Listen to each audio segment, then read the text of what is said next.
أعوذ بالله السميع العليم من الشيطان الرجيم. بسم الله الرحمن الرحيم.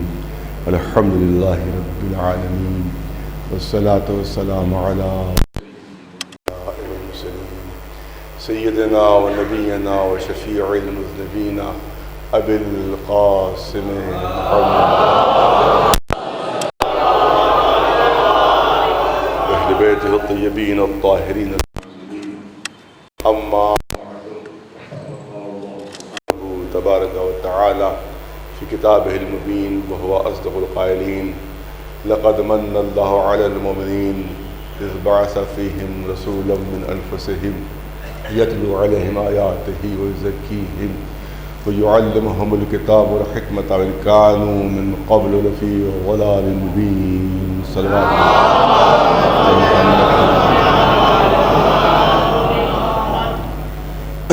گزارش ہے ایک مرتبہ سورہ حمد اور 3 مرتبہ سورہ توحید کی تلاوت فرما کر اس حسینی کی بانی آیت اللہ العظمیٰ سید دلدار فرماب رحمۃ اللہ علیہ، اس کے علاوہ ان مجلسوں کو خطاب کرنے والے میرے جد امجد عمدۃ العلماء جناب مولانا قلب حسین صاحب علیہ اللہ مقامہ، اسی طرح سے والد مرحوم جناب مولانا قلب عابد صاحب علیہ اللہ مقامہ، اور اس حسینی مدفون جتنے بھی علماء، مجتہدین اور مومنین کرام ہیں، ان سب کی روحوں کے لیے ایک مرتبہ سورہ حمد اور 3 مرتبہ سورہ توحید کی تلاوت فرمائیں۔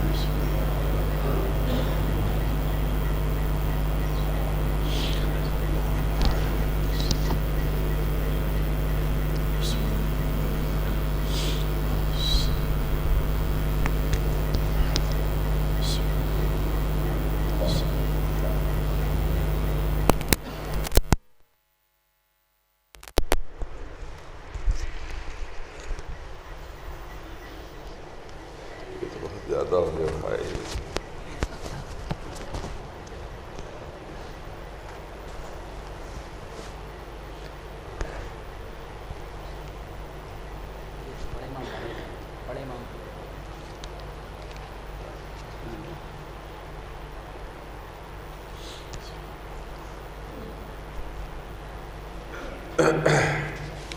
چند اعلانات مجھے دیے گئے ہیں جو میں آپ کی خدمت میں عرض کر دوں۔ ایک اعلان ہے آل محمد کی پسندیدہ ذاکری مجلس مرثیہ خانی من جانب ادارہ تحفظ مرثیہ خانی لکھنؤ۔ یہ مجالس ہر سال منعقد ہوتی ہیں 1 محرم سے 9 محرم تک 12:30 بجے دین امام مولانا ناظر صاحب ہیں، اور اس میں جو حضرات مرثیہ پڑھتے ہیں یا مرثیہ جو کہتے ہیں وہ اس میں خطاب فرماتے ہیں، اور اسی لیے اس کا نام آل محمد کی پسندیدہ ذاکری رکھا گیا ہے، کیونکہ جو اصل ذاکری شروع ہوئی ہے وہ 10 سے نہیں شروع ہوئی ہے بلکہ نظم سے شروع ہوئی، اور بارگاہ معصومین علیہ السلام میں جو ہے اشعار پیش کیے جاتے تھے، مرثیے پیش ہوتے تھے، اور انتہائی قدر کی نگاہ سے ائمہ معصومین ایسے شعراء کو دیکھتے تھے، اور ان کو خاص طور سے ان کے جو نذرانے ائمہ معصومین طرف سے ان کے پیش ہوتے تھے۔ تو یہ فن جو ہے وہ لکھنؤ سے اب تقریباً ختم ہوتا جا رہا ہے، جس کے لیے لکھنؤ مشہور، جہاں کے لیے بین انیس مشہور، جہاں کے لیے مرزا دبیر، آج جو لکھنؤ کی شہرت ہے وہ بین انیس کی وجہ سے اور مرزا دبیر کی وجہ سے ہے۔ اور اردو ادب کو جو انٹرنیشنل ادب میں شامل کیا گیا ہے، وہ نہ غزلوں کی وجہ سے، نہ قصیدوں کی وجہ سے، بلکہ انہی مرثیوں کی وجہ سے زبان اردو ادب جو ہے وہ انٹرنیشنل ادب میں شامل ہوا ہے۔ اور افسوس کی بات یہ کہ لکھنؤ ہی میں یہ فن ختم ہوا جا رہا ہے، لہذا آپ حضرات سے گزارش ہے کہ ان مجالس میں ضرور شرکت فرمائیں اور مرثیہ خان حضرات اور جو مرثیہ کہتے ہیں ان کی ہمت افزائی بے انتہا ضروری ہے۔ لہذا خصوصی طور پر التماس ہے کہ ان مجالس میں زیادہ سے زیادہ تعداد میں آپ حضرات شرکت فرمائیں، تاکہ یہ فن کہ جس کے لیے لکھنؤ مشہور اور جس کے لیے اردو ادب مشہور ہے وہ ختم نہ ہونے پائے۔ ایک صلوات بھیجیں پر محمد۔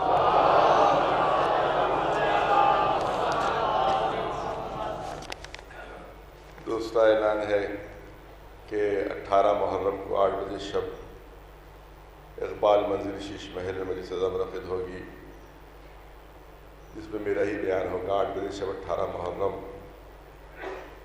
اور یہ سلطان ابراہیم صاحب صفوی ان کے فرزندوں کی جانب سے ہی مجلس منعقد ہو رہی ہے 18 محرم کو 8 بجے شب شیش محل میں۔ اس کے علاوہ جو خصوصی اعلان ہے وہ آپ کے سامنے ضرور عرض کرنا ہے، اور وہ ہے کہ امام باڑہ آصفی جو بڑا امام باڑہ کہلاتا ہے، اس میں پچھلے سال سے عشر محرم کا ایک مجالس کا ایک اہتمام کیا گیا ہے۔ پچھلے سال ہمارے اہل سنت کے عالم جناب مولانا شمسی تہرانی صاحب انہی نے خطاب فرمایا تھا، اس سال وہ تشریف نہیں لا سکے ہیں، لہذا ہمارے مشہور عالم جناب مولانا سید محمد میاں عابدی صاحب قبلہ ان مجالس کو خطاب فرمائیں گے، جو اول نماز ظہرین با جماعت ادا ہوگی، اس کے بعد ٹھیک 1 بجے یہ مجالس شروع ہو جائیں۔ آپ دیکھیں کہ پوری سازش ہے یہ، اس پہ ہم لوگوں کی کوتاہی ہے، ہماری قوم کی کمی ہے، جس کی وجہ سے دشمنوں کی سازشیں اس وقت تک کامیاب نہیں ہوتی جب تک کہ ہماری طرف سے کوئی کوتاہی نہ ہو، جب تک کہ ہماری طرف سے کوئی کمی نہ ہو، جب تک ہمارے لوگ شامل نہ ہوں، دشمن کی کوئی سازش کامیاب نہیں ہو سکتی۔ ہمیشہ جب اپنے دشمنوں کے ساتھ شامل ہوتے ہیں تب دشمن کامیاب ہوتا ہے۔ یہ پوری تاریخ یہی ہے، بڑے بڑے شہنشاہ، بڑے بڑے سلطان، بڑے بڑے بہادر اور بڑے بڑے جواں مرد اس لیے ہار گئے تھے کہ اپنوں نے غداری کی تھی۔ سراج الدولہ جیسا بہادر انسان اس لیے شکست کھا گیا تھا کہ اپنوں نے غداری کی تھی۔ ٹیپو سلطان جیسا مدبر اور اتنا بہادر انسان، اور مدبر، بہادر ہونے کے ساتھ ساتھ مدبر بھی تھا، بہت بڑا سلطان تھا، بہت بڑا حاکم تھا، مگر شکست کیسے کھائی؟ جب اپنوں نے غداری کی۔ تو ہمیشہ جب اپنے غداری کرتے ہیں تو بڑے بڑے شکست کھا جایا کرتے ہیں، بڑے بڑے ہار جایا کرتے ہیں۔ لہذا ہماری قوم کو جتنا بھی نقصان پہنچا ہے وہ غیروں سے کم پہنچا ہے، اپنوں سے زیادہ پہنچا ہے، اور غیروں نے بھی نقصان اس وقت ہمیں پہنچایا ہے جب اپنے ان کے ساتھ شامل ہو گئے ہیں، جب اپنے ان کے شانہ بشانہ آ گئے ہیں تب غیر ہمیں نقصان پہنچا سکے ہیں۔ امام باڑوں کے لیے پوری سازش یہ ہے کہ ان کو پکنک اسپاٹ بنا دیا جائے، پوری سازش یہ ہے کہ حکومت کے قبضے میں چلے جائیں، پوری سازش و پلاننگ یہ ہے کہ شیعوں کے ہاتھ سے وہ نکل جائیں اور وہاں صرف اور صرف پکنک اسپاٹ عیاشی کی جگہ بن جائے، گھومنے کی جگہ بن جائے۔ یہ پوری پلاننگ ہے۔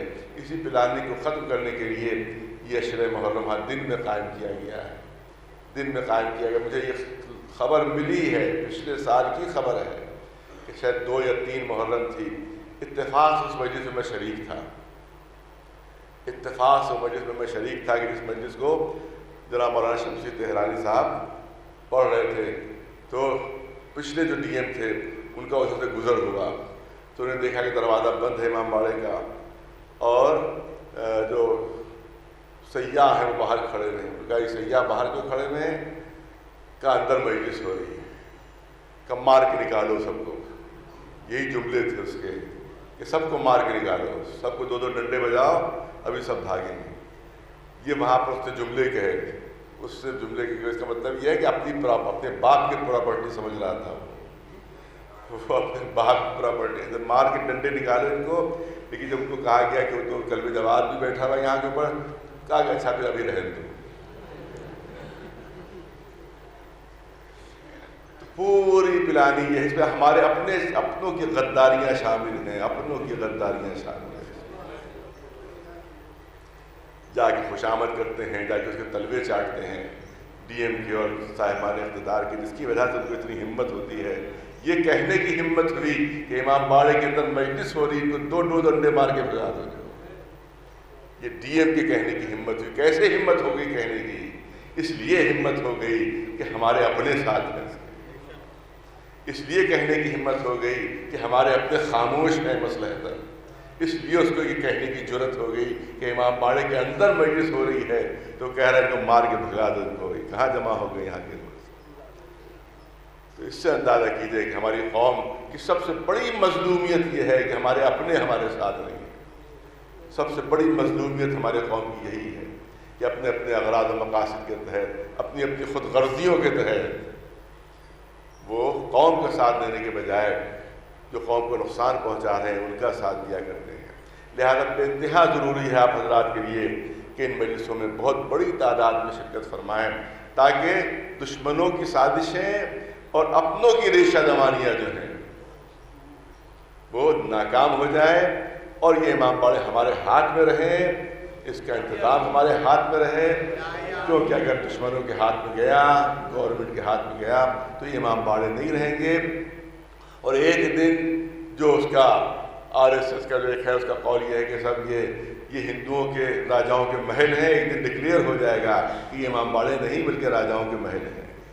اور اس کے بعد بھی ہمارا مولوی خاموش رہے گا،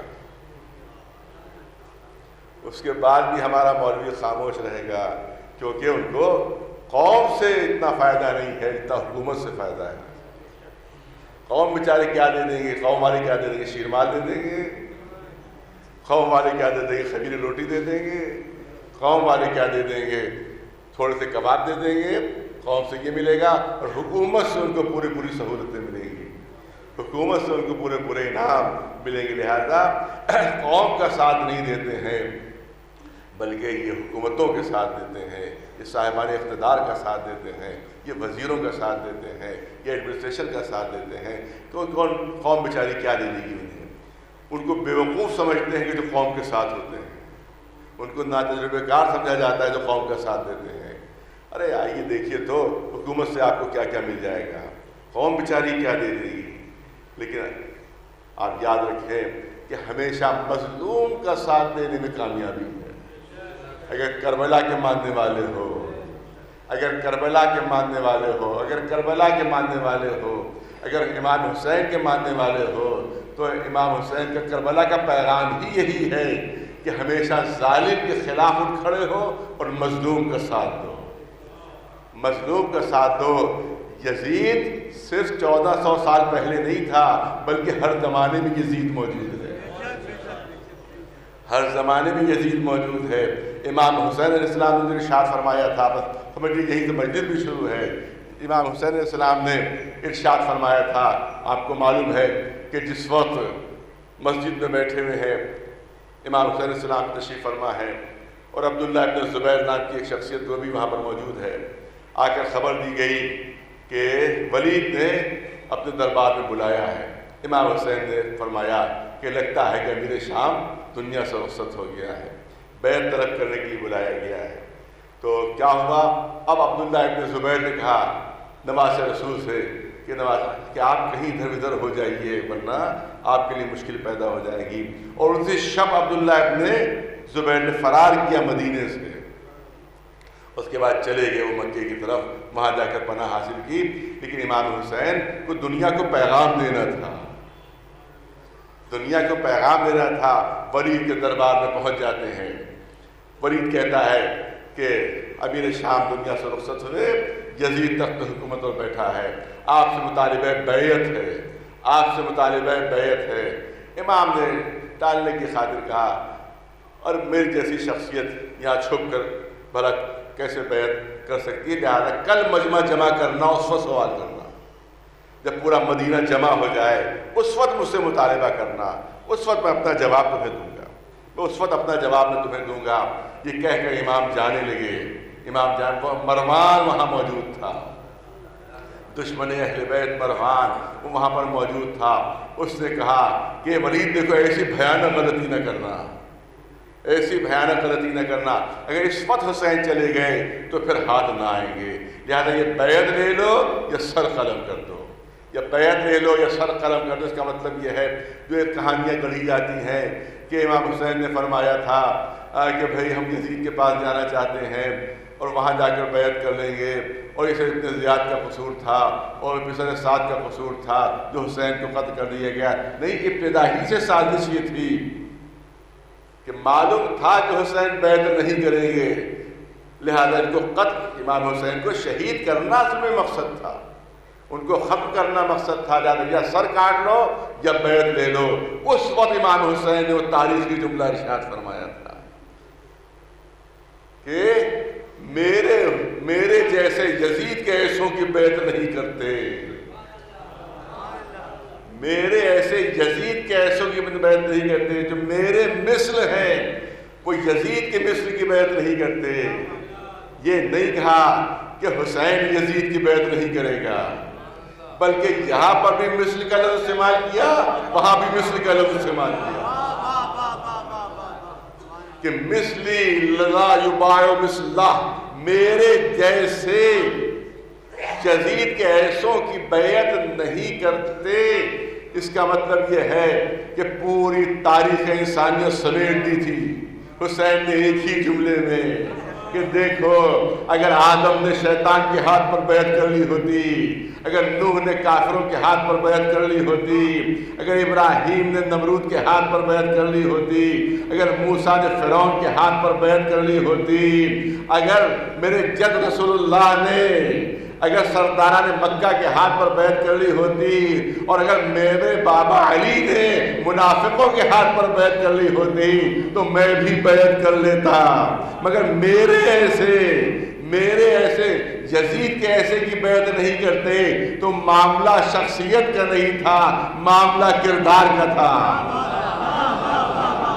توجہ چاہ رہا ہوں، شخصیت کی لڑائی نہیں تھی، بہت توجہ رہے۔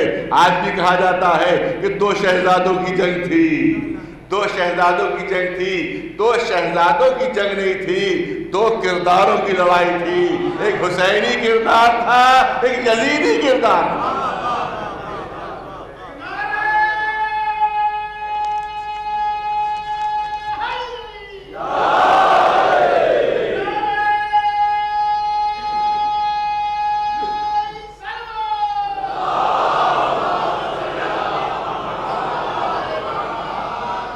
ایک طرف حسینی کردار تھا، ایک طرف یزیدی کردار تھا، اور امام حسین نے فیصلہ فرما دیا کہ میرے مثل جو ہیں وہ یزید کے مثل کی بیعت نہیں کرتے، میرے ایسے یزید کے ایسوں کی بیعت نہیں کرتے۔ اس میں ماضی بھی ہے اور مستقبل بھی ہے۔ توجہ چاہ رہا ہوں، جملہ نظر کرنا چاہتا ہوں، مجمع کے لیے جملہ نظر کرنا چاہتا ہوں۔ حسین کے ارشاد میں، امام حسین کے ارشاد میں ماضی بھی ہے اور مستقبل بھی ہے، ماضی بھی ہے اور مستقبل بھی ہے، ارے پاسٹ بھی ہے اور فیوچر بھی ہے۔ میرے ایسے یزید کے ایسوں کی بیعت نہیں کرتے۔ آدم نے بیعت نہیں کی، نوح نے بیعت نہیں کی، ابراہیم نے بیعت نہیں کی، موسیٰ نے بیعت نہیں کی، عیسیٰ نے بیعت نہیں کی، رسول اللہ نے بیعت نہیں کی، میرے بابا علی نے بیعت نہیں کی، میرے بھائی حسن نے بیعت نہیں کی، میں بھی بیعت نہیں کر سکتا۔ اور مستقبل بھی ہے کہ اگر کوئی حسینی کردار کا حامل ہے، اگر کوئی حسینی کردار کا حامل ہے، اگر کوئی کربلا کا ماننے والا ہے، اگر کوئی کربلا والوں کا چاہنے والا ہے، اگر کربلائی کردار اختیار کرنا چاہتا ہے، تو قیامت تک کے لیے حسین کا پیغام ہے کہ کبھی حسینی کسی یزیدی کی بیعت نہیں کر سکتا۔ ایک سلوات بھیجنے والا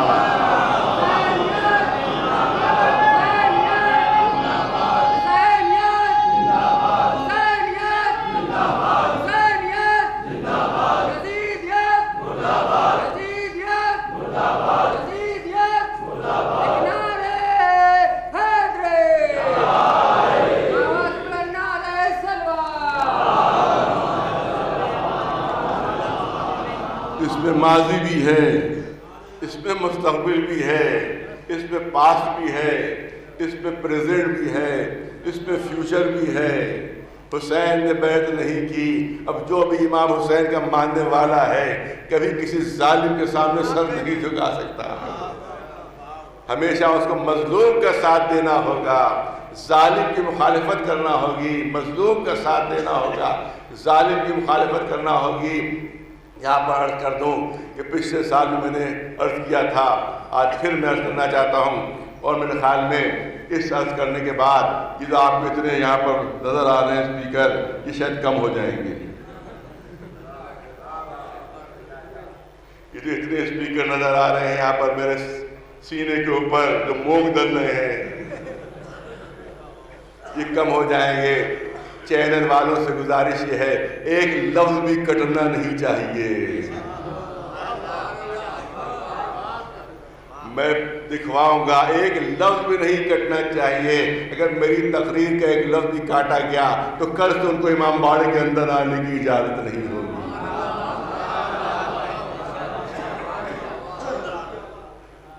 آپ حکومت کی خوشامد کر لیجئے یا مجلسوں کا پیغام پہنچا دیجئے یا حسینیت کا پیغام پہنچا دیجئے۔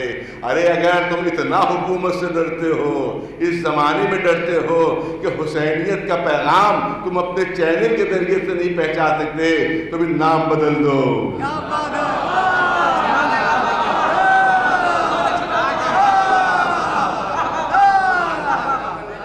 جب تم حسینیت کا پیغام نہیں پہنچا سکتے تو اپنے چینل کا نام بدل دو، کوئی اور نام منتخب کر لو۔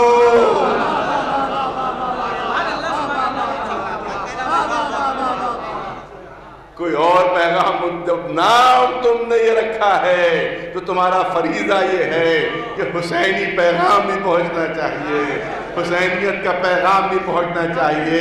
اگر تم اس زمانے میں ہوتے تو اس وقت حسینیت کا پیغام نہیں پہنچا رہے ہو، اس وقت امام حسین کے خطبوں میں بھی کاٹ پیٹ کر دیا کرتے ہو۔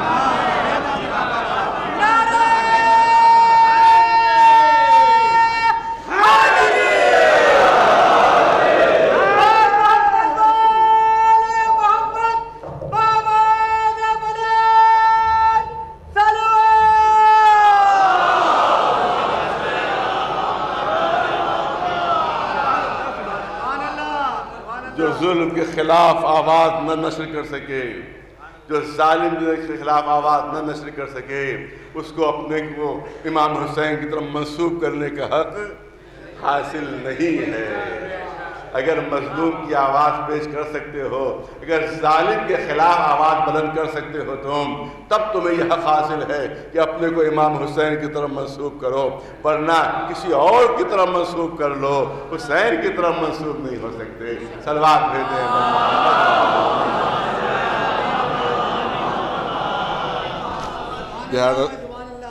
ایک صلوات بلند آواز سے بر محمد۔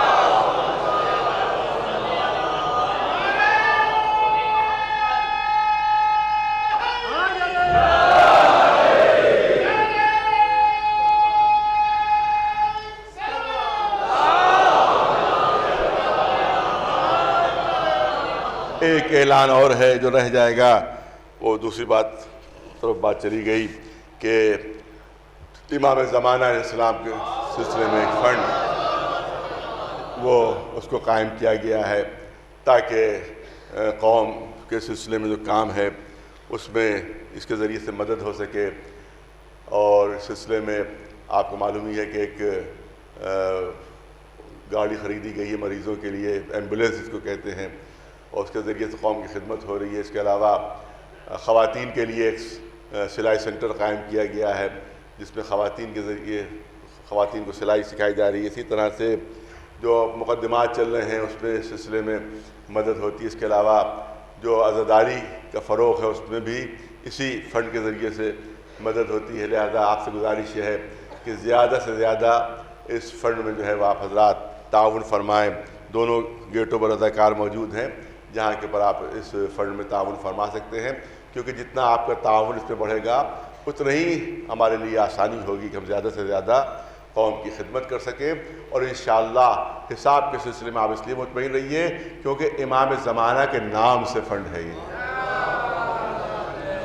امام زمانہ کے نام سے فنڈ ہے، اور اس میں خدا نخواستہ ہلکی سی بھی ہیر پھیر اگر ہو تو وہ امام زمانہ کو جواب دہ ہوگا، وہ امام زمانہ کا غدار کہلائے گا، اگر خدا نخواستہ ہلکا سا بھی اس پہ ادھر سے ادھر معاملہ ہو جائے۔ لہٰذا بالکل اطمینان رکھیں، انشاءاللہ اللہ نے چاہا تو اس میں بالکل قوم کی جو خدمت ہو سکتی ہے صرف اسی کے اوپر یہ فنڈ انشاءاللہ خرچ ہوگا۔ صلوات بھیج دیں بر محمد و آل محمد۔ پہلی مجلس ہے اس حسینیے کی، اور جس آیہ کریمہ کو میں نے انتخاب کیا ہے وہ آیہ کریمہ نہیں ہے جو آپ برابر سنتے رہتے ہیں نماز جمعہ میں اور سورہ جمعہ میں، بلکہ تھوڑی سی مختلف یہ آیہ کریمہ ہے کہ جو سورہ آل عمران کی 164 نمبر آیہ کریمہ ہے، اس کو عنوان بیان قرار دیا۔ انشاءاللہ اسی پر گفتگو رہے گی، اور کچھ موضوعات ہیں انشاءاللہ وہ پیش کیے جائیں گے، لیکن کیونکہ عزاداری کی ابتدا ہو گئی ہے اور صف عزا بج گئی ہے تو ایک بات ضرور عرض کرنا چاہتا ہوں کہ آپ نے جناب آدم سے لے کر اور تمام ائمہ معصومین علیہ السلام تک معجزات آپ نے سنے ہیں، یا پڑھے ہیں یا سنے ہیں۔ جناب نوح کا معجزہ آپ کو معلوم ہی ہے کہ طوفان نوح، وہ کس طرح سے ان کی کشتی جو تھی وہ طوفان، اتنے عظیم طوفان کو جو ہے مقابلہ کرتی ہوئی جا کر کوہ جودی پر پہنچ گئی تھی، اور سب کے سب محفوظ ہو گئے تھے۔ تو جناب نوح کا معجزہ سنا ہے، دیکھا نہیں ہے، مگر یقین اس لیے ہے کیونکہ رسول اللہ کے ذریعے سے بیان کیا گیا ہے، قرآن میں بیان ہے، کیونکہ قرآن میں بیان ہے اس کا، رسول اللہ کے ذریعے سے بیان ہے، لہذا ہمیں یقین ہے کہ یہ معجزہ ہوا تھا، ہمیں یقین ہے کہ معجزہ ہوا تھا۔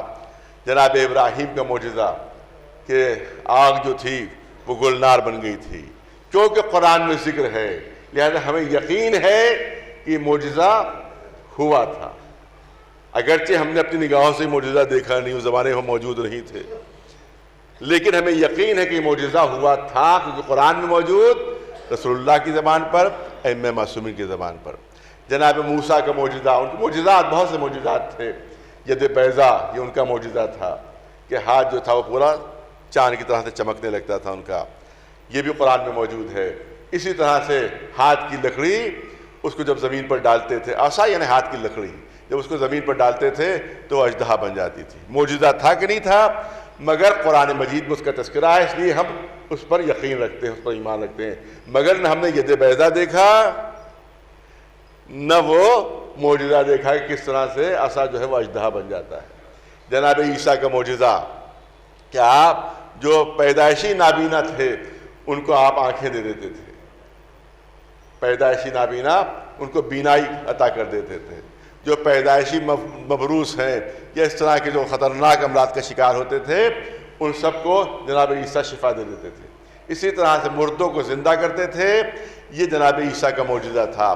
یہ سب ہم نے قرآن مجید میں پڑھا ہے، محمد و آل محمد سے سنا ہے، لہذا ہمیں یقین ہے کہ تمام معجزات ہوئے تھے، مگر ہماری نگاہوں میں کوئی معجزہ نہیں، نہ ہم نے وہ معجزہ دیکھا کہ مردوں کو کب زندہ کیا انہوں نے، نہ ہم نے یہ معجزہ دیکھا کہ کب انہوں نے بیماروں کو شفا دی، نہ یہ معجزہ دیکھا کہ کب پیدائشی اندھوں کو انہوں نے بینا کر دیا۔ یہ معجزے ہم نے سنے ہیں، دیکھے نہیں ہیں۔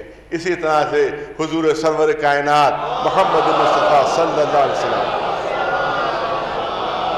ان کے جو معجزات کہ ہاتھ کی ہتھیلی پر پتھروں کی تسبیح پڑھنا، یہ سنا ہے دیکھا نہیں ہے، سنا ہے دیکھا نہیں ہے۔ چاند کا 2 ٹکڑے ہو جانا ہمیں یقین ہے پورا کہ ہوا تھا واقعہ، مگر ہم نے دیکھا نہیں ہے، اس کو صرف سنا ہوا واقعہ ہے۔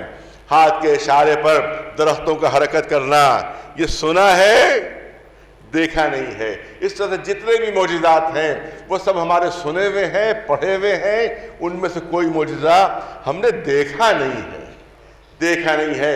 مولا علی کے معجزات، امام حسن کے معجزات، یہ سب ہم نے سنے ہیں، پڑھے ہیں، دیکھا نہیں ہے کسی بھی معجزے کو ہم نے۔ مولا علی کا سورج کو پلٹانا، ہمیں یہ معلوم ہے کہ یہ واقعہ ہوا تھا، مولا علی نے سورج کو پلٹایا تھا، مگر پڑھا ہے، سنا ہے، دیکھا ہوا نہیں ہے۔ اسی طرح سے مولا علی کے مردے کو زندہ کرنا، پڑھا ہے، سنا ہے، دیکھا نہیں ہے۔ اس کا مطلب یہ ہے کہ کوئی بھی معجزے جتنے بھی ہیں وہ نہ تو ہم نے دیکھے نہ ہمارے نگاہوں کے سامنے آئے، لہذا یہ تمام جتنے بھی معجزات ہیں وہ سب ہمارے سنے ہوئے ہیں، سب ہمارے پڑھے ہوئے ہیں، مگر ایک معجزہ ایسا ہے کہ جسے ہم ہر سال دیکھتے ہیں۔ ارے توجہ چاہ رہا ہوں، ایک معجزہ ایسا ہے جسے ہم ہر سال دیکھتے بھی ہیں، پرکھتے بھی ہیں، اور اس معجزے کا جز بھی ہیں۔ ارے توجہ رہنر کرنا چاہتا ہوں، اس معجزے کا حصہ بھی ہم ہیں، اس معجزے کا حصہ بھی ہم ہیں۔ ارے وہ جو معجزہ ہوا تھا جناب موسیٰ کا، وہ لکڑی کے ذریعے سے ہوا تھا، لکڑی کے ذریعے سے ہوا تھا وہ معجزہ، پتھروں کے ذریعے سے معجزہ ہوا تھا، مگر یہ معجزہ ہمارے ذریعے سے ظاہر ہوتا ہے۔ نہیں توجہ رہے، یہ معجزہ ہمارے ذریعے سے ظاہر ہوتا ہے، اور وہ ہے عزاداری امام حسین۔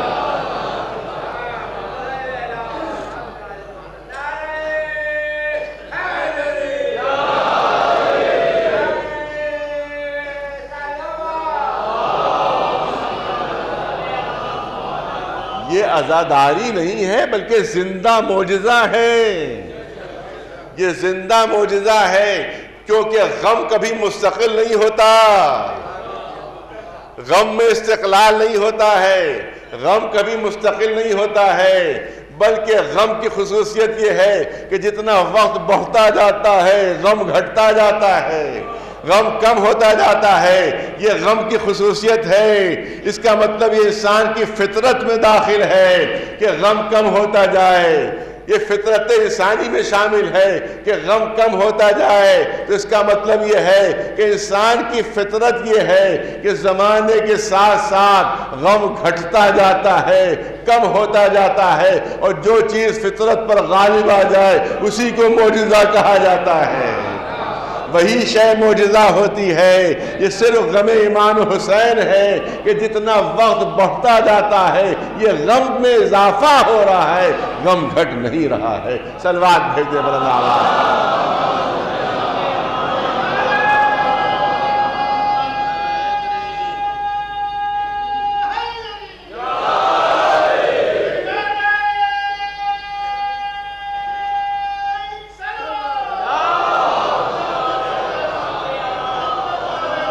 کسی غم کا انتظار نہیں کیا جاتا، خوشی کا انتظار ہوتا ہے۔ توجہ رہے کہ خوشی کا انتظار ہوتا ہے، غم کا انتظار نہیں ہوتا، لیکن یہ غم ایسا ہے کہ ادھر یہ غم ختم ہوا، ہم پھر انتظار کرنے لگے کہ کب یہ پھر دوبارہ غم شروع ہو، کب یہ دوبارہ غم شروع ہو۔ تو اس غم کی خصوصیت یہ ہے کہ اس غم کا انتظار ہوتا ہے کہ کب یہ غم شروع، کب محرم کا چاند ہو اور کب ہم عزادار ہو جائیں، کب صف ماتم ہماری بچ جائے۔ تو یہ ایک دنیا کا غم ہے کہ جس کا انتظار کیا جاتا ہے کہ غم آئے تاکہ ہم غمگین ہو جائیں، صف عذاب بچ جائے، حسین کا ماتم شروع ہو جائے۔ ہاں کبھی کبھی یہ کہا جاتا ہے، کچھ احمق لوگ، کچھ بے وقوف لوگ یہ بات کہتے ہیں کہ صاحب جب نیا سال ہوتا ہے تو اس میں خوشی منانا چاہیے۔ یہ کیسے شیعہ ہیں جو نئے سال میں غم مناتے ہیں؟ صاحب دنیا میں ہر جگہ دیکھ لیجئے کہ سالگرہ منائی جاتی ہے تو اس میں خوشی ہوتی ہے، اس میں تحفے آتے ہیں، بچے کی 10ویں سالگرہ ہے تحفے آ رہے ہیں، 11ویں سالگرہ ہے تحفے آ رہے ہیں۔ تو اس کا مطلب ہے کہ جب بھی کسی کی سالگرہ ہوتی ہے تو وہاں کے اوپر تحفے آتے ہیں وہاں پر۔ تو میں کہتا ہوں کہ اس سے بڑی اور کوئی حماقت نہیں ہے، اس سے بڑی کوئی بے وقوفی نہیں ہوتی کہ سالگرہ کے اوپر خوشی منائی جاتی ہے۔ سالگرہ غم منانے کا دن ہے، خوشی منانے کا دن نہیں ہے۔ بڑے احمق لوگ ہیں جو سالگرہ میں خوشی منایا کرتے ہیں۔ مجھے اتنا بتا دیجئے کہ اگر کسی کا 100 کروڑ کا سرمایہ ہو اور 99 کروڑ رہ جائے تو خوشی منائے گا؟ میں توجہ چاہوں گا، کسی کے 100 کروڑ کا سرمایہ ہو اور وہ 99 کروڑ رہ جائے تو دعوت کرے گا کہ آئیے خوشی منائیے، 100 کروڑ میرا سرمایہ تھا وہ 99 کروڑ رہ گیا، آئیے تحفے لے کر آئیے میرے لیے خوشی منائیے، تو کہے گا عجیب احمق آدمی ہے کہ 100 کروڑ 99 کروڑ میں بدل کے خوشی منا رہا ہے، تو ہمارا زندگی کا سرمایہ کم ہوتا ہے اور خوشی مناتے ہیں، اس سے بڑی حماقت اور کیا ہو سکتی ہے؟ ایک صلوات بھیج دے بلند آواز۔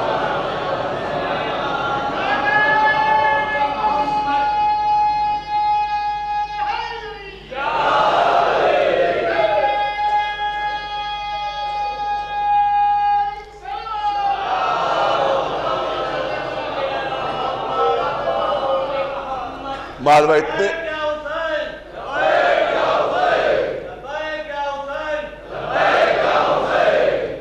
اتنے سال زندگی کے گزر گئے، چند سال باقی رہ گئے، اس پر خوشی منائی جا رہی ہے۔ یہ تو غم منانے کے دن ہوتا ہے کہ جب سالگرہ ہوتی ہے تو غم منانے کا دن ہوتا ہے، خوشی منانے کا دن نہیں۔ صاحب ہر قوم جو ہے وہ پہلے دن جو ہے، سال کا پہلا دن، اس میں خوشی مناتی ہے۔ آپ سال کے پہلے دن جو ہے وہ غم مناتے ہیں، یہ تو منحوسیت ہو گئی۔ کسی مجلس میں نے عرض کیا تھا، یہاں چاہتا ہوں پھر پیش کر دوں کہ یہ تو بڑی منحوسیت ہوئی، پورا سال منحوسیت میں گزرے گا۔ ارے سال کے پہلے دن خوشی منائیے تاکہ پورا سال خوشی میں بسر ہو، بہت توجہ رہے۔ سال کے پہلے دن خوشی منائیے تاکہ پورا سال خوشی میں بسر ہو۔ آپ سال کے پہلے دن ہی غم منانے لگتے ہیں۔ آج عربی سال کا پہلا دن ہے، آپ اس میں غم منا رہے ہیں تو پورے سال غم منانا پڑے گا۔ یہ تو منحوسیت ہے۔ یہ جملے کبھی کبھی سننے میں آتے ہیں، یہ تو منحوسیت ہے۔ تو میں کہتا ہوں کہ اگر سال کا پہلا دن اس میں غم منانا یہ منحوسیت ہے، خوشی منانا چاہیے تاکہ پورے سال جو ہے وہ خوشی میں گزرے، مسرت میں گزرے۔ تو جو زندگی کا پہلا دن ہے اس میں بھی اس بات کی کوشش کیجئے کہ بچہ بجائے روتے ہوئے پیدا ہونے کے ہنستا ہوا پیدا ہو۔ ارے یہ روتا ہوا کیوں پیدا ہو رہا ہے؟ یہ تو بڑی منحوسیت ہے۔ یہ روتا ہوا کیوں پیدا ہو رہا ہے؟ یہ تو بڑی منحوسیت ہے۔ یہ پوری زندگی روتا رہے گا۔ لہذا ہونا تو یہ چاہیے کہ زندگی کا جو پہلا دن ہے اس میں وہ ہنستا ہوا پیدا ہو، لیکن جو بھی بچہ دنیا میں آ رہا ہے وہ روتا ہوا آ رہا ہے، وہ روتا ہوا آ رہا ہے۔ اور یاد رکھیے کہ اگر بچہ نہیں روتا ہے، ارے توجہ رہے، اگر بچہ نہیں روتا ہے تو ڈاکٹر اور نرسیں اس کو مار مار کے رلاتی ہیں، اسے مار مار کے رلاتی ہیں۔ ارے یہ کیا؟ یہ بچے کو کیوں مارا جا رہا ہے؟ کہا روتا نہیں ہے اس لیے ہم رلا رہے ہیں۔ بھئی کاہے کے لیے رلا رہے ہو؟ کہا رونا زندگی کی علامت ہے۔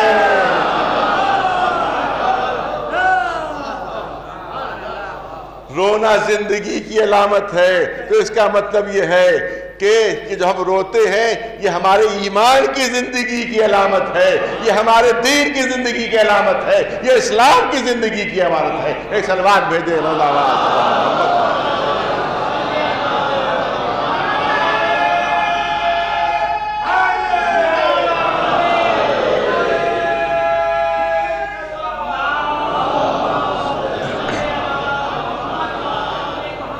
کسی ہندو شاعر نے کیا اچھے اشعار کہے ہیں، میں نے کبھی پیش کیے تھے، آج بھی بچوں اور جوانوں کے لیے پیش کرنا چاہتا ہوں کہ جو کہا جاتا ہے کہ رونا بدعت ہے اور رونے میں یہ ہے اور وہ ہے دنیا بھر کے فتوے، تو ہندو شاعر کہہ رہا ہے کہ یہ آہ نہیں ہے بجلی ہے،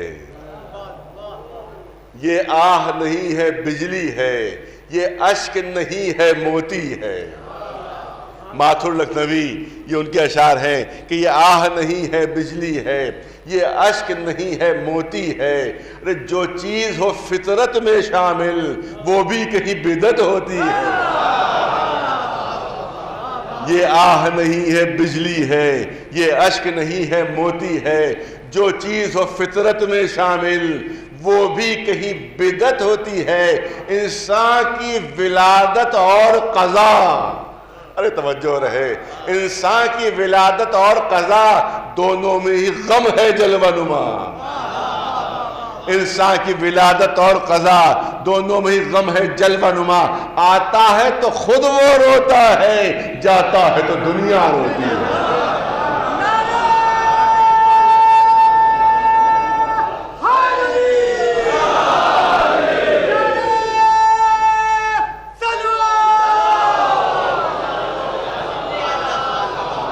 بس آج ابتدائی مجلس، لہذا چند جملے تمہیدی جملے ہیں جو آپ کے سامنے صرف عرض کیے ہیں آپ کے سامنے، اور توجہ رہے بس بات کو مکمل کرنا چاہتا ہوں.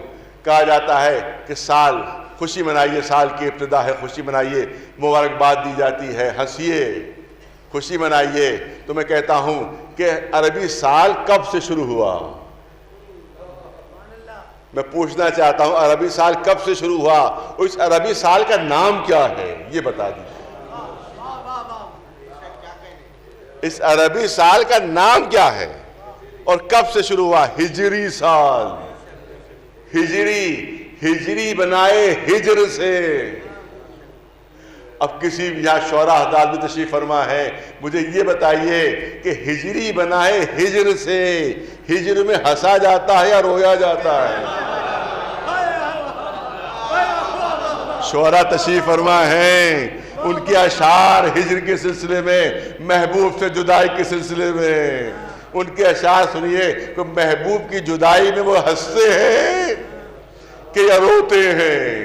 تو ہجر میں ہنسا نہیں جاتا ہے، ہجر میں رویا جاتا ہے، آنسو بہائے جاتے ہیں. اسی ہجر سے ہجرت بنا ہے. یہ کاہے کی ہجرت تھی؟ رسول اللہ اپنا وطن چھوڑ رہے تھے، اپنے محبوب وطن سے جدائی ہو رہی تھی، اسی لیے ہجر تھا. یہ توجہ رہے، اسی لیے ہجر تھا، اسی سے لفظ ہجرت بنا ہے. تو مجھے اتنا بتا دیجئے کہ رسول اللہ جب وطن چھوڑ رہے تھے، مکہ چھوڑ رہے تھے، اسی سے ہجری سال شروع ہوا ہے. اسی سے ہجری سال شروع ہوا. کب سے شروع ہوا ہے؟ جب رسول نے مکہ چھوڑا ہے، جب مکے سے ہجرت فرمائی ہے، جب مکے سے جدائی ہوئی ہے. تو رسول مکہ چھوڑ رہے تھے. مجھے بتا دو سنت رسول اللہ پر عمل کرنے والوں،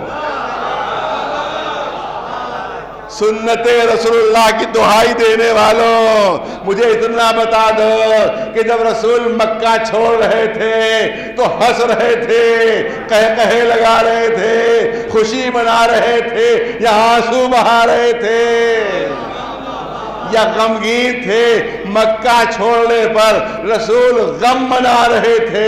اس کا مطلب یہ ہے کہ جب سال کی شروعات ہوئی ہے تو رسول غمگین تھے. سنت رسول پر عمل کہاں گیا؟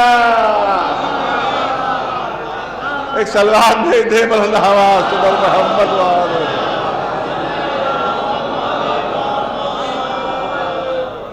جو خلاف سنت ہو بدعت ہے، جو خلاف سنت ہو تو بدعت ہے. تو اس کا مطلب یہ ہے کہ محرم کے پہلے دن میں غم منانا سنت رسول اللہ ہے، خوشی منانا بدعت ہے. خوشی منانا بدعت ہے، ایک دوسرے کو مبارکباد دینا بدعت ہے. کیونکہ رسول اللہ پہلے دن، ہجری سال کے پہلے دن رسول غمگین ہے، عالم غم میں ہے. تو اس کا مطلب یہ ہے کہ سال کی شروعات غم سے ہو رہی ہے، خوشی سے نہیں ہو رہی ہے. غم سے ہو رہی ہے، خوشی سے نہیں ہو رہی ہے. اور آپ تو سنت صحابہ کے بھی ماننے والے ہیں، آپ تو سیرت صحابہ کی بھی دعائیں دیا کرتے ہیں، آپ تو سنت صحابہ کے ماننے والے ہیں. اب دیکھیے کہ جو ہجرت کا موقع ہے، ایک مشہور صحابی رسول غار میں تشریف فرما ہے. مجھے اتنا بتائیے ہنس رہے ہیں کہ رو رہے ہیں؟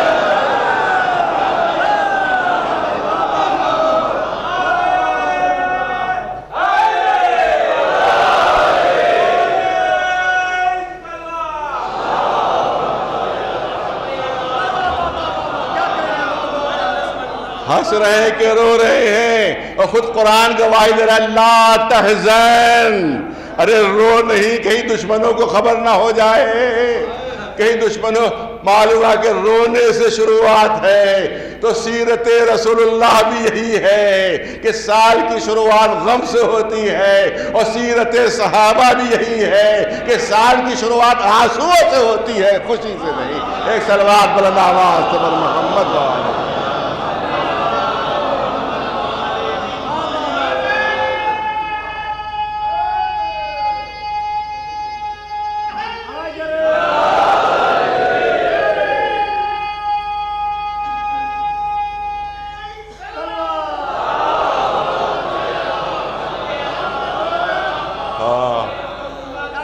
کتنا بڑا غم ہے آقا حسین کے لیے مدینے کا چھوڑنا، مدینے کا چھوڑنا معمولی غم؟ ارے ہم بھی اپنا وطن چھوڑتے ہیں، کبھی کبھی ہجرت کرنا پڑتی ہے۔ رسول اللہ نے بھی ہجرت فرمائی تھی، رسول اللہ نے بھی ہجرت فرمائی تھی، مگر اللہ نے وعدہ کیا تھا کہ دیکھو ہم تم کو پلٹائیں گے مکے کی طرف، ہم تمہیں مکے کی طرف واپس لے کر آئیں گے۔ اے رسول غمگین نہ ہو، اے میرے حبیب آنسو نہ بہاؤ، وطن کے چھوڑنے میں غم نہ کرو، ہم تمہیں واپس لے آئیں گے۔ ایک دن تم واپس آ جاؤ گے۔ تو رسول کو معلوم تھا کہ واپس آنا، مگر پھر بھی غمگین تھے، پھر بھی غم منا رہے تھے۔ چند دنوں کی جدائی بھی مکے کی برداشت نہیں تھی ہمارے رسول اللہ کو، لیکن حسین جب مدینہ چھوڑ رہے ہیں تو اس یقین کے ساتھ چھوڑ رہے ہیں کہ اب کبھی واپس آنا نہیں ہوگا، اب مدینے میں کبھی واپس آنا نہیں ہوگا۔ لہذا روایت کہتی ہے کبھی تڑپ کر روضہ رسول پر، کبھی بے چین ہو کر ماں کی قبر پر، کبھی بے چین ہو کر بھائی کے مزار پر، ہر ایک سے رخصت ہو رہے ہیں۔ ہاں آج کی مجلس کی ایک خصوصیت ہے اور ایک روایت ہے جو والد مرحوم سے قائم ہے، میں چاہتا ہوں کہ اسی روایت کو یہاں پر برقرار رکھا جائے۔ وہ روایت یہ ہے کہ پہلی محرم کو ایک اس شہید کا تذکرہ ہوتا ہے کہ جو مظلومیت میں کربلا والوں سے بڑھا ہوا ہے، تو مظلومیت میں کربلا والوں سے بڑھا ہوا ہے، وہ یکا و تنہا حسین کا نمائندہ جو کوفے میں ہے کہ کوفے والوں نے غداری کی، کوفے والوں نے بے وفائی کی، 18,000 بعض روایتوں میں 30,000 لوگوں نے بیعت کی، مسلم کے ہاتھ پر بیعت، ہم آپ کے لیے جان دینے پر تیار ہیں، ہم نصرت کے لیے تیار ہیں، ہم مدد کے لیے آمادہ ہیں۔ لیکن جب ابن زیاد کوفے میں آتا ہے تو آ کر اعلان کرتا ہے کہ یزید کا لشکر چل چکا ہے، اور اگر تم نے مسلم کا ساتھ دیا تو تمہارے گھر کھود دیے جائیں گے، تمہارا خاندان ختم کر دیا جائے گا، تمہاری نسل مٹا دی جائے گی۔ لہذا اب کوفے والے خوفزدہ ہو گئے، کوفے والے ڈر گئے۔ اس لیے روایت کہتی ہے کہ جب مغرب کی نماز مسجد کوفہ میں جناب مسلم ادا فرما رہے تھے تو ہزاروں کی صفیں تھیں تو پشت کے اوپر تھیں، لیکن جب نماز عشاء مکمل کر کے پیچھے مڑ کر دیکھا تو مسجد خالی تھی، پوری مسجد خالی تھی، کوئی مددگار باقی نہیں، کوئی چاہنے والا باقی نہیں، کوئی نصرت کرنے والا باقی نہیں۔ جناب مسلم مسجد سے باہر نکلے، رات دیکھا کہ تمام دروازے بند ہیں، تمام دروازے مقفل ہیں، جس دروازے پر کھٹکھٹاتے ہیں اندر سے کوئی جواب نہیں آ رہا ہے، اندر سے کوئی جواب نہیں آ رہا ہے، راستے سے واقف نہیں ہے، اجنبی ہے کوفے کے لیے۔ روایت میں ہے کہ کبھی اس گلی میں جاتے ہیں، کبھی اس گلی میں جاتے ہیں، کبھی اس محلے میں جاتے ہیں، کبھی اس محلے میں جاتے ہیں، لیکن کوئی بھی پناہ دینے کے لیے آمادہ نہیں ہے۔ آخر میں تھک کر چور ہو گئے۔ روایت کہتی ہے کہ ایک دروازے کی چوکھٹ پر بیٹھ گئے، اس طرح سے بیٹھے کہ دونوں کوہنیاں زانو کے اوپر تھیں اور دونوں ہتھیلیوں میں اپنا چہرہ لیے ہوئے تھے، اس طرح سے دروازے کی چوکھٹ پر بیٹھے ہوئے تھے۔ اس گھر میں ایک مومنہ رہتی تھی جس کا نام طوا تھا۔ اس نے جب دروازے کے اوپر آہٹ محسوس کی تو اس نے دروازہ کھولا، دیکھا ایک شخص اس طرح سے بیٹھا ہوا ہے کہ اس کا چہرہ ہتھیلیوں میں چھپا ہوا ہے۔ کون ہو تم، کون ہو؟ کہا مسافر ہوں۔ کہا کاہے کے لیے بیٹھے ہو؟ کہا پیاسا ہوں۔ اگر آپ پانی پلا سکتی ہو تو پانی پلا دیجئے۔ پانی لے کر آئی طوعا، پانی جناب مسلم نے پانی پیا، اور اس کے بعد اب پھر اسی طرح سے جناب مسلم بیٹھے ہوئے۔ طوعا کہتی ہے کہ مسافر جلدی سے اپنے گھر چلا جا، کیونکہ ابن زیاد کا حکم ہے کہ کوئی گھر سے باہر نہ نکلے، گھر سے باہر نہ نکلے۔ جو بھی گھر سے باہر نکلتا ہے یا قتل کر دیا جاتا ہے یا گرفتار ہو جاتا ہے۔ تم گھر سے باہر ہو، لہذا ہو سکتا ہے کہ کہیں کوئی فوجی دستہ نہ آ جائے اور تم کو اذیت ہو جائے، گرفتار ہو جاؤ یا تمہیں کوئی اذیت پہنچ جائے، لہذا جلد سے جلد اپنے گھر واپس ہو جاؤ تم۔ لیکن جناب مسلم اسی طرح سے بیٹھے ہوئے۔ مومنہ نے کہا کہ میں کہہ رہی ہوں تم سے، تمہارے حق میں کہہ رہی ہوں، تمہارے فائدے کے لیے کہہ رہی ہوں کہ یہاں سے چلے جاؤ ورنہ تم مصیبت میں مبتلا ہو جاؤ گے۔ اب جب زیادہ اصرار کیا اس مومنہ نے، تب جناب مسلم سر اٹھا کر کہتے ہیں اے مومنہ تو بار بار کہہ رہی ہے، تو مجھ سے بار بار کہہ رہی ہے کہ میں اپنا گھر چلا جاؤں، یہ بتا جس کا کوئی گھر نہ ہو وہ کہاں جائے۔ اب طوعا طلب جاتی ہے، بے چین ہو جاتی ہے، ارے یہ بتائیے آپ ہیں کون، یہ بتائیے آپ ہیں کون؟ فرمایا میں ہوں مظلوم مسلم جسے کوفے والوں نے چھوڑ دیا ہے، جس کے ساتھ کوفے والوں نے دغا کر دی۔ کہا ارے پہلے کیوں نہیں بتائے آپ؟ بڑی گستاخی ہو گئی مجھ سے، اتنی دیر سے آپ چوکھٹ پر بیٹھے ہوئے ہیں، جلدی سے گھر کے اندر آ جائیے، جلدی سے گھر کے اندر آ جائیے، آپ میرے گھر میں محفوظ ہیں، میں آپ کو پناہ دیتی ہوں۔ جناب مسلم گھر کے اندر آ گئے۔ اب روایت میں ہے کہ شوہر یا بیٹا کوئی بھی تھا جو دربار ابن زیاد میں تھا، وہ جب گھر میں آیا تو جب دیکھا کہ طوعا بار بار ایک حجرے میں جا رہی ہے تو اس نے کہا کیا بات ہے، تم کیوں جا رہی ہو؟ کہا نہیں کوئی بات نہیں، میں اپنے کام سے جا رہی ہوں۔ کہا نہیں تم بار بار جا رہی ہو، کیا بات ہے؟ کہا دیکھو قسم، اللہ کی قسم کھاؤ کہ تم میری بات جو ہے وہ کہیں کہو گے نہیں۔ کہا نہیں میں قسم کھاتا ہوں کسی سے نہیں کہوں گا۔ کہا مظلوم مسلم ہمارا مہمان ہے، خانواد رسالت سے اولاد رسول ہیں، میں نے ان کو مہمان کر لیا ہے۔ اب جیسے یہ سننا تھا فوراً وہ دروازہ کھول کر کہاں جا رہے ہو تم، کدھر جا رہے ہو؟ کہا ابھی بس آتا ہوں، ابھی آتا ہوں۔ فوراً ابن زیاد کے دربار میں پہنچا کہ جس کو تم ڈھونڈ رہے ہو وہ میرے ہی گھر میں موجود ہے، وہ مسلم میرے ہی گھر میں ہے۔ 500 سواروں کا دستہ گرفتاری کے لیے بھیجا جاتا ہے۔ جیسے ہی گھوڑوں کی ٹاپوں کی آواز سنی، جناب مسلم تلوار ٹیک کر کھڑے ہوئے۔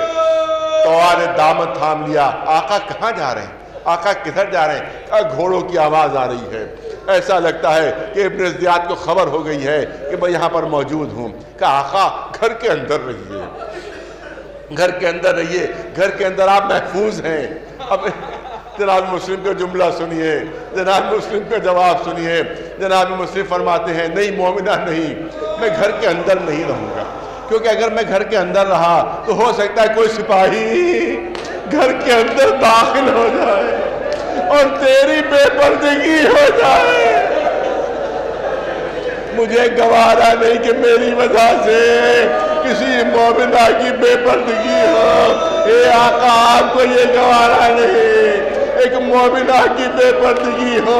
ارے یہی کوفہ ہوگا جہاں جناب زینب، جناب ام کلثوم بے چادر بازاروں میں اور درباروں میں لائی جائیں گی۔ عزاداروں اب دامن میں گنجائش نہیں کہ تفصیلی مسائل ہو سکے۔ ہاں جناب مسلم باہر نکلتے ہیں، جنگ شروع ہو جاتی ہے، 500 کے دستے کو شکست ہو جاتی ہے، ناکام ہو جاتا ہے گرفتار کرنے میں۔ پھر وہ پرچہ بھیجتا ہے ابن زیاد کو سردار لشکر کہ اور سپاہی بھیجے جائیں۔ 500 کا لشکر پھر آتا ہے، اس کو بھی شکست ہوتی ہے، پھر پرچہ بھیجتا ہے اور سپاہی بھیجے جائیں۔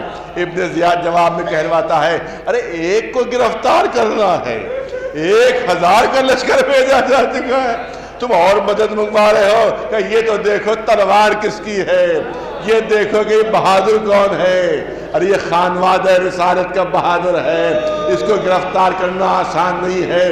پھر 500 کا دستہ آ جاتا ہے مگر وہ بھی ناکام رہتے ہیں۔ میں نے کہا کہ مسلم کی مظلومیت کربلا والوں سے کچھ بڑھی ہوئی تھی۔ تو ہمارے بچے اور جوان تعجب کر رہے ہوں گے کہ کون سی ایسی مصیبت تھی جو کربلا والوں سے بڑھی ہوئی تھی۔ تو علماء نے تحریر فرمایا ہے کہ کربلا میں جب بھی کوئی میدان جنگ میں جاتا تھا تو سامنے سے حملہ ہوتا تھا، پشت سے حملہ ہوتا تھا، پہلوؤں سے حملہ ہوتا تھا، چاروں طرف سے حملہ ہوتا تھا۔ تو جناب مسلم پر چاروں طرف سے حملے ہو رہے تھے مگر ایک سمت بڑھی ہوئی تھی۔ ارے زنان کوفہ اپنے کوٹھوں پر موجود تھی، وہاں سے آقا کے اوپر آگ برسا رہی، وہاں پر جناب مسلم کے اوپر آگ برسا رہی تھی۔ جناب مسلم جوش شجاعت میں آگے بڑھتے چلے جا رہے ہیں، آگے بڑھتے چلے جا رہے ہیں۔ کسی کی ہمت نہیں کہ سامنے آ سکے، کسی کی جرأت نہیں کہ سامنے آ سکے۔ پھر آخر میں گڑھا کھودا جاتا ہے، اس کو خس و خاشاک سے پاٹ دیا جاتا ہے، اور جناب مسلم جب آگے بڑھتے ہیں تو گڑھا نظر نہیں آیا، قدم اس گڑھے میں پڑ جاتے ہیں، جناب مسلم اس گڑھے کے اندر گر جاتے ہیں۔ اب روایت کہتی ہے کہ اوپر سے نیزوں سے تلواروں سے اتنا حملہ کیا گیا کہ آقا شدید زخمی ہو گیا، ہمارے مولا شدید زخمی ہو گئے۔ اب زخمی حالت میں گرفتار کر لیا گیا، گرفتار کر کے ابن زیاد کے دربار میں پیش کیا گیا۔ پر 2-3 جملوں کی زحمت ہے، ابن زیاد کے دربار میں پیش کیا جاتا ہے۔ جناب مسلم پیاس کی شدت ہے، زخموں سے چور چور ہے، پیاس کی شدت ہے۔ فرمایا کوئی ہے جو مجھے پانی پلا دے، کوئی ہے جو مجھے پانی پلا دے۔ پہلے انکار ہوا کہ نہیں مسلم تم پیاسے مر جاؤ گے، تمہیں کوئی پانی نہیں پلائے گا۔ لیکن ایک شخص کو رحم آ جاتا ہے، اپنے غلام کو حکم دیتا ہے کہ جاؤ اور جا کر مسلم کو پانی پلا دو۔ اس نے ایک جام آب میں ایک جام لیا، اس میں پانی لیا، جناب مسلم کی خدمت میں پہنچا، اور جیسے ہی آقا نے پانی پینا چاہا، روایت کہتی ہے کہ سر سے خون کی دھار بہ رہی تھی، سر سے خون کی دھار بہ رہی تھی۔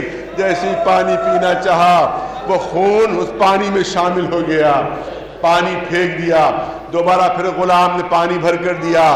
جیسے پینا چاہتے تھے، روایت کہتی ہے کہ دندان مبارک زخمی تھے، وہ دندان مبارک ٹوٹ کر اس پانی کے اندر گر پڑے۔ روایت کہتی ہے بے ساختہ زبان پر آیا انا للہ و انا الیہ راجعون، شاید میری قسمت میں پانی پینا نہیں۔ یہاں پر والد مرحوم فرمایا کرتے تھے اے مسلم بڑا اچھا ہوا تم آخر وقت پانی نہ پی سکے، کیونکہ اگر آخر وقت تمہیں پانی مل گیا ہوتا تو شاید میدان حشر میں سکینہ تمہارا دامن تھام لیتی۔ اے چچا آپ کو آخر وقت پانی مل گیا مگر میرا بابا حسین آخر وقت تک پانی مانگتا رہا مگر میرا بابا پیاسا شہید کر دیا گیا، اور میرا ننھا سا بھائی علی اصغر ارے بجائے پانی کے 3 بھار کا تیل میرے بھیا کے گلے پر پڑتا ہے۔ بس 2-3 منٹ رہ گئے میرے پاس۔ یہاں پر مولا انتظار کر رہے ہیں کہ بھائی کی کوئی خبر ملے، بھائی کی کوئی خبر ملے، مسلم کی کوئی خبر ملے۔ دیکھا کوفے کی طرف سے 2 سوار آ رہے ہیں۔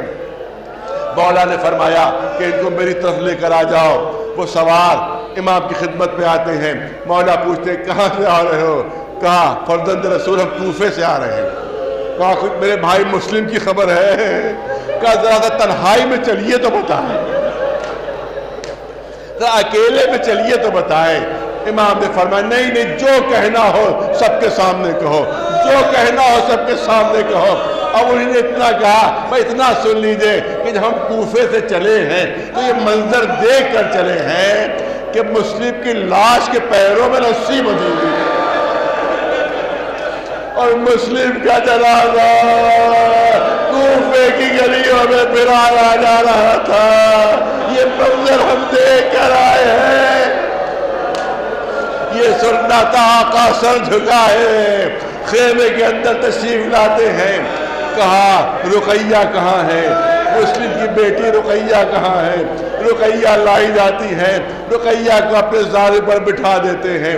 جناب زینب سے فرماتے ہیں کہ راستے میں میں نے سکینہ کے لیے بندے خریدے تھے، وہ لا کر دے دو. وہ بندے لائے جاتے ہیں. آقا اپنے ہاتھوں سے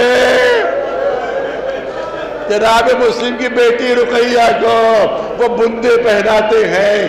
یہاں پر والد معروف فرماتے تھے کہ خانوادہ رسالت کی پلی ہوئی بچی جیسے ہی حسین کا یہ سلوک دیکھا تڑپ کر گوشت سے اتری. اے چچا میرے بابا کی تو خیر ہے، اے چچا میرے بابا کی تو خیر ہے. پوچھا یہ تم کیوں کہہ رہی ہو؟ کہ چچا یہ آپ کا سلوک تو یتیموں کے ساتھ ہوتا ہے، میرے بابا کی تو خیر ہے. اے رقیہ تمہارا بابا مسلم کوفے میں شہید ہو گیا. والد مرحوم کہتے تھے کہ آقا ارے یتیمہ کے ساتھ بہتر سے بہتر سلوک کیجئے، مگر اس بات کا دھیان رکھیے کہ ذرا سکینہ کو سامنے سے ہٹا دیجئے. ارے جب یہ بچی دیکھے گی کہ یتیموں سے ایسا سلوک ہوتا ہے، لیکن اب اس کے کانوں میں آواز آئے گی اللہ قتل الحسین میں کربلا، تو شبر کے تماچے ہوں گے، کانوں سے کانٹے بندے چھینے جائیں گے کہ کان سکینہ کے زخمی ہو جائے. سَيَعْلَمُ الَّذِينَ ظَلَمُوا أَيَّ مُنْقَلَبٍ يَنْقَلِبُونَ. أَلَا لَعْنَةُ اللَّهِ عَلَى الْقَوْمِ الظَّالِمِينَ.